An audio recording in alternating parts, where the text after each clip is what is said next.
Quel est le moteur de l'histoire, la grande histoire? Est-ce l'intuition, le pressentiment au sortir de la Seconde Guerre mondiale que l'Europe doit s'unir pour s'éloigner du spectre de la haine et de la division, après des siècles de déchirement, affirmer l'idée d'un espace économique puis d'une union politique, à moins que ce qui fasse la grande histoire, ce soit les instants de lucidité, se dire nous sommes en 2018, l'Union européenne existe et finalement elle tient plutôt bien le cap. Le divorce avec la Grande-Bretagne est en cours. D'ici quelques dizaines de millions d'euros, l'Europe sortira libérée du pas de deux de la perfide Albion. Sur l'échiquier international, la Chine est plus que jamais communiste. L'Amérique, soumise aux sautes d'humeur et valse hésitation de Donald Trump.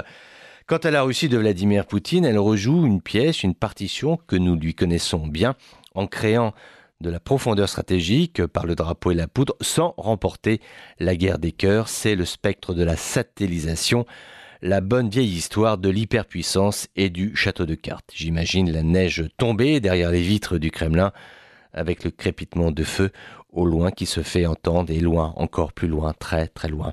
La guerre civile syrienne qui continue. Paradoxalement, l'Union européenne, dont nous nous sommes tant moqués, ne fait pas mauvaise figure. Elle est en paix, les chiffres de l'économie sont repassés au vert, la crise grecque est contenue, les gesticulations des séparatistes catalans sont trop épistolaires pour menacer l'édifice. Alors tu me diras oui, mais il reste la question de la montée des populismes en Hongrie, du nationalisme bornés, en Pologne, du rejet des migrants, en Slovénie et de l'intégration plus générale des pays de l'Est, sachant que de nouveaux pays arrivent, se profilent à l'horizon, la Croatie, peut-être même le Monténégro. Ce sont effectivement de gros dossiers, ceux de la cohérence européenne, l'équilibre des régions, des États-nations.